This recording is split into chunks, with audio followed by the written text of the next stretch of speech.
Japan's trade surplus with the U.S. is mostly not about protectionism or aggressive Japanese policy, it's about macroeconomics.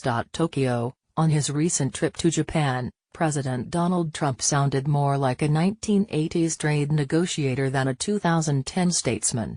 He urged Japan to invest more in the U.S., buy more military equipment and import more liquefied natural gas, and generally pressed for other measures that he thinks will reduce his country's trade deficit with its main Pacific ally. But Trump is focusing on the wrong things. Japan's trade surplus with the U.S. is mostly not about protectionism or aggressive Japanese policy, it's about macroeconomics. And it might not need to be remedied. The bilateral trade deficit is certainly real. Japan continues to export much more to the U.S. than it imports. Why does this deficit exist? In the past, Japan was a very protectionist nation.